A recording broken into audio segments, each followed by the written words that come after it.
I'm taking myself off mute and looks like we are live. Lora wrapped a little bit early, and so I'm back with you a little bit early, but that is okay. What a session. I mean, that session from Hannah was amazing, wasn't it? I mean, I always say that the supply chain is absolutely overflowing with talent, not lacking it. And it's more about knowing where to look, matching the right people to the right places, and being a little bit more forward thinking when it comes to those traditional styles of hiring. So I hope you're all thinking about exactly how you're going to go away and tackle that talent crunch within your own businesses. Before Lora comes and joins us to wrap up the session online, I do ask you guys one more question. So we're going to get a poll put up on the screen. And we're going to put the question up there that we had asked you this morning, but a different poll was put up. So the question is, what is your biggest challenge with leadership? So hopefully the team can put that poll up there so that we can get your answers up there. I think there it is. So you've got effective communication, budgets, culture, and vision. So go ahead and put in your answers there, because we want to hear from you. I mean, we've heard a lot about talent today. We've heard a lot about how leadership can affect whether we retain talent, keep talent, that kind of thing. And so I want to know from you what your biggest challenge leadership is. And we're going to be in just a few minutes.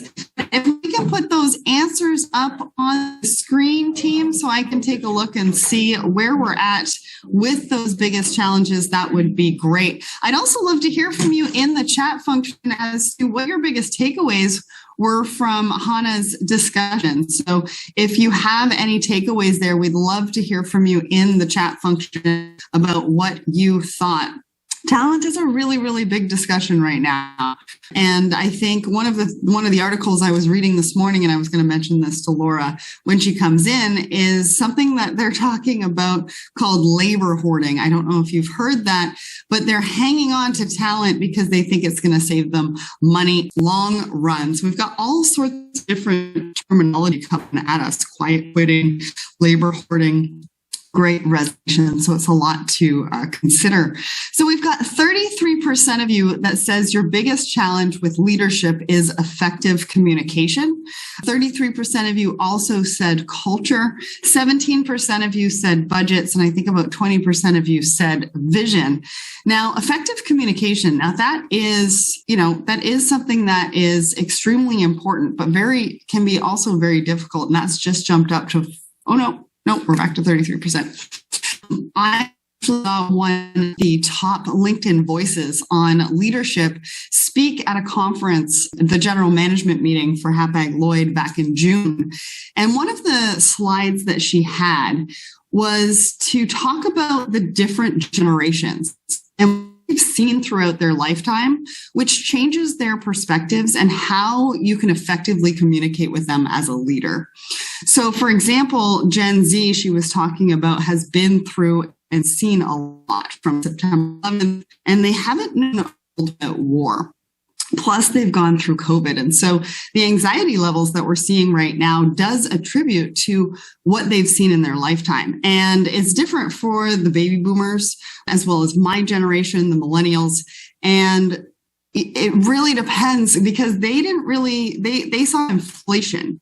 But what she was saying is that they didn't really see too much war and things like that. So it's very interesting to take a look at the generations and what they've been through and their perspectives when you're looking to communicate with them, because I think that hopefully will make it a little bit easier for you. Now, Jen Tracy just put in a comment, top takeaway for me was hiring for current and future environments for sustained performance. I think that's a really, really good one, because at the end of the day, you are hiring for today, but the knowledge the knowledge gaps are changing, and the information flow is coming at us so much faster these days that you do need to plan for the future of talent that you're looking for rather than hiring for talent today. So if anybody else has anything to contribute there, we'd love to hear your top takeaways as well. You know what? I guess while we're waiting for Lora, why don't we check that leaderboard and let's give away those prizes.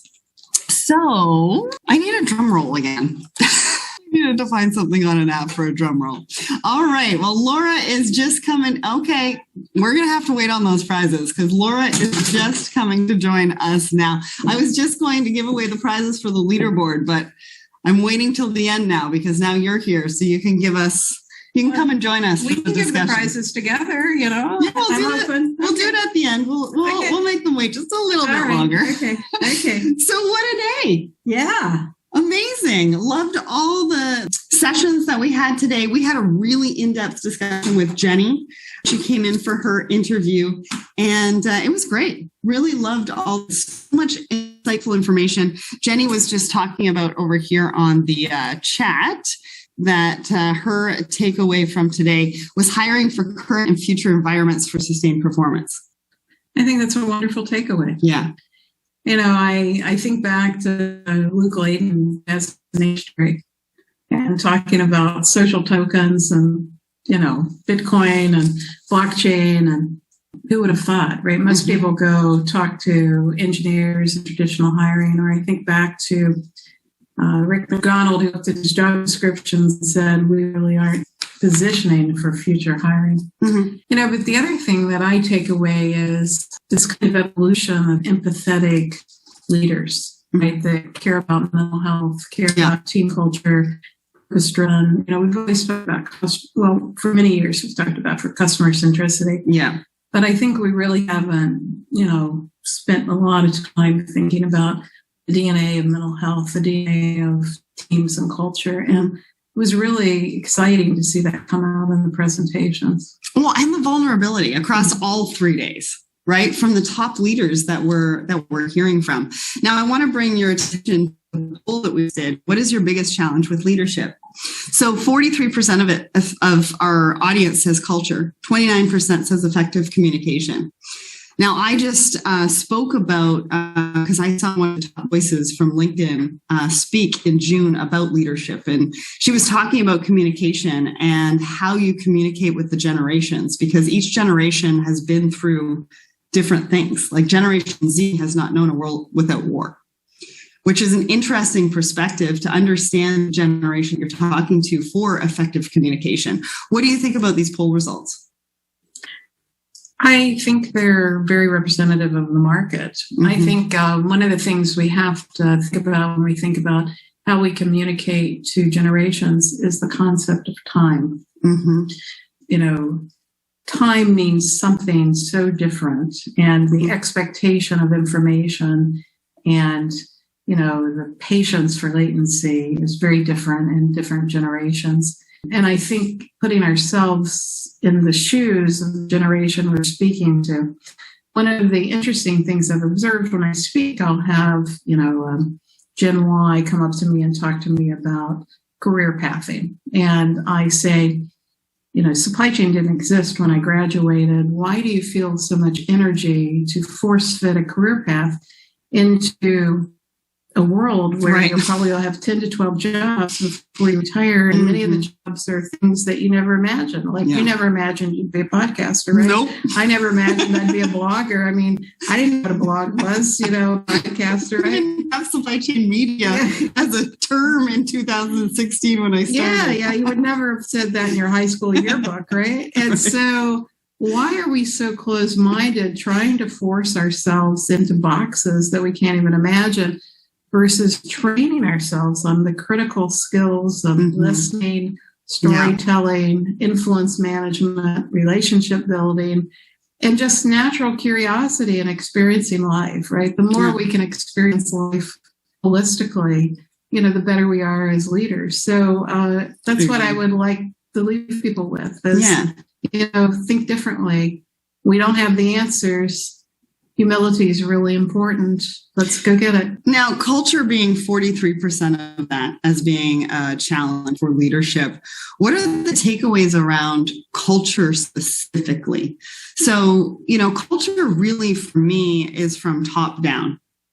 But if you're trying to change culture and knowing that it's a challenge for you to find talent and you're on a supply chain team, what do you do? How do you navigate that within an organization to make those changes or to maybe start making small impacts? Because you can't change everything overnight.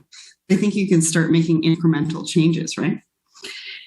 Well, three things come to mind. One is our ability for active listening. I think leaders do more listening and less talking, and walking around listening, asking open-ended questions. Mm-hmm. Second is, I think, the questions around principle-based leadership. What are the principles in which you want to engage in purpose-driven culture, and get really clear on that? Many times I have people say, I want to have teams that are effective. And I'm like, what's a team look like? Is it a baseball team, a football team, a soccer team, a swimming team? All of those have very different principles and norms. They really do. And it's important for us to have that conversation. I mean, you were a catcher in baseball, I played baseball, yeah. And very different than a swimming team, right? Very, very different, yes, because I did synchronized swimming as well. And the calls, how you build relationship, what your skill level, what your training is, all of those are very different. And I think we banter around a lot of terms without really landing the plane. And I think the vision has big feet, big wings, right? So purpose-driven culture, principle-based, but we help people to imagine through pictures, through ideation. And I think we're so reactive and tied to the day-to-day, we don't lift up to imagine, to think about the future. And that's what I'm hoping people got from the conference. And how do we have the courage to drive that change? You mentioned this word yesterday, courage. And all of the leaders we've heard from have had the courage.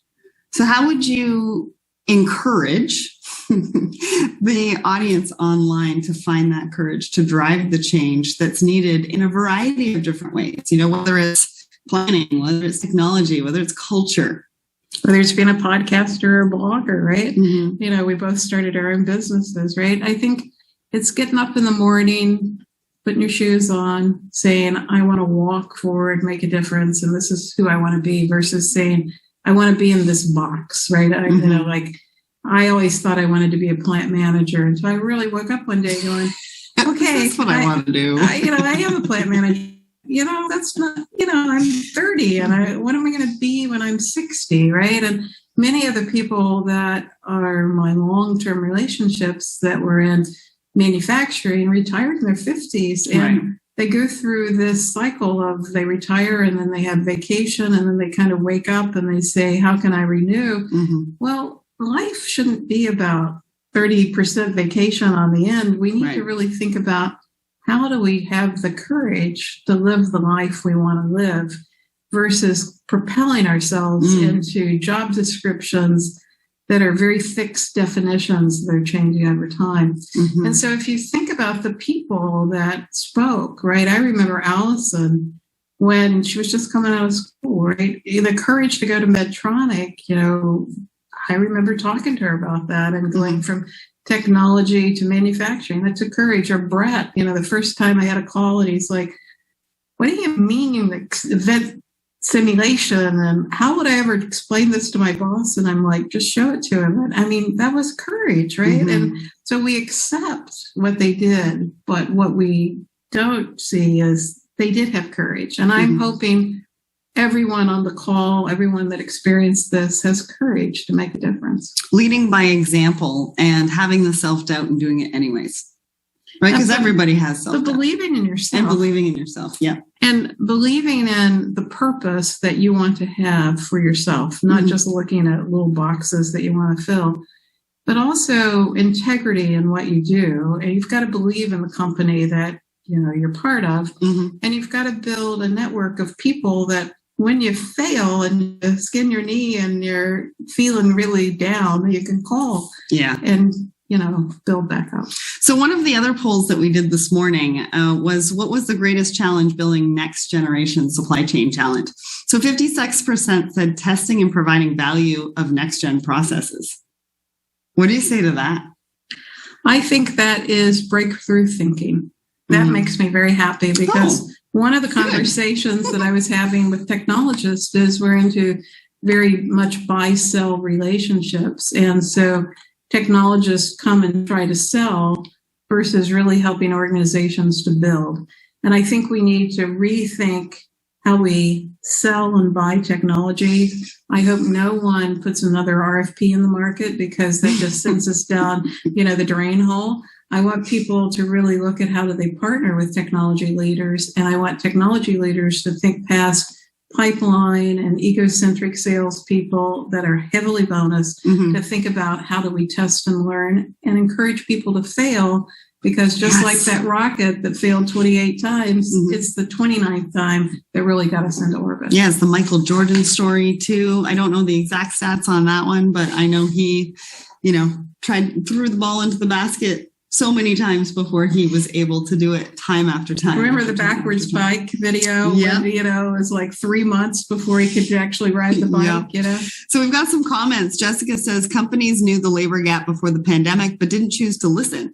The pandemic forced us to face it and start listening to what employees want. Well, Jessica, I hope people are listening. I'm not sure yet. I think many leaders are still very much in the mindset of labor is there. You just have to go get it, not necessarily grow it, and not necessarily encourage it and develop it.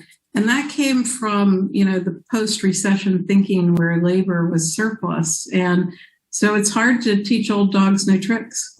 That's so true. And now Michael says navigating our communication, speaking and active listening to the generations is definitely a critical skill for leadership in these times. I agree. And I think it's important for people, no matter what generation they are, to try to put themselves in the shoes of the generation that they're talking to.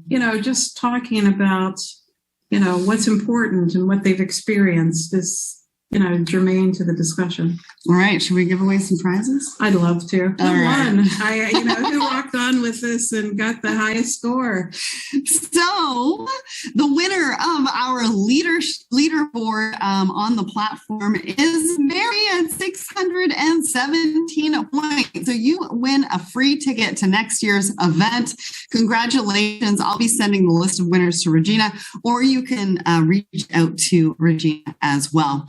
The second prize goes to Jessica, who we just heard from, at 429 points. You have won a 45-minute consulting session with Lora, which is worth its weight in gold. What can they expect from that, Lora? Everything I want to talk about, and I would be glad to give it to Marie Bishop as well. She's an old-time contact from Colgate. There you go. All right. We're giving away extra prizes here. And Giselle came in number 3. She was the winner of our first round of trivia. So she also got your book. Way to go, Giselle. 392 points. And you are the winner of an appearance on Laura's very own podcast. So what can she expect from that? Well, Giselle and I go way back. She's in Finland, and she's been on the podcast before. She's a great young leader, and I love her energy. Awesome. So runners up were Ryan Burns and Brian. They both came in at 285 and 231 points. And thank you so much to everybody who participated on the leaderboard. We hope you had fun with some of the gamification that we did this year. We hope you had fun with the trivia. And I guess that's pretty much it. I think that sadly brings us to the end of day 3. These past few days have flown by, and Alex, Jonathan, and myself have enjoyed it so much. We'd like to send our thanks to all of the incredible speakers and panelists, all of the creators of those inspirational River of Demand videos, and of course, to Lora Cecere, who has made all of this possible and done an incredible job in bringing us all together digitally and in person for 3 days of thought-provoking conversation, inspiration, laughter, and community. It's been such a pleasure. And of course, we have to send a huge thank you to all of you, our attendees, because none of this would be possible without you. You've all come with open hearts and minds, brought a lot of fresh perspectives, and I'm honored to have been able to host and chat with as many of you as I have over on LinkedIn, over on the platform as well. Just to let you know, all the materials will be archived on the Supply Chain Insights Global Summit website within the month, and also watch Lora's LinkedIn page to get the latest updates. And any final words, Lora? I just want to say thank you, Sarah. It's been kind of tough sledding with some of the internet issues we've had and some of the technology, but we did it. And I really appreciated working with you, and I love your energy. And I think reach out to Sarah as well and join her podcast, and let's rock the world. Let's change it. Let's imagine something different. Yeah, let's make a difference. Thanks, everyone, for joining us. We'll see you next time.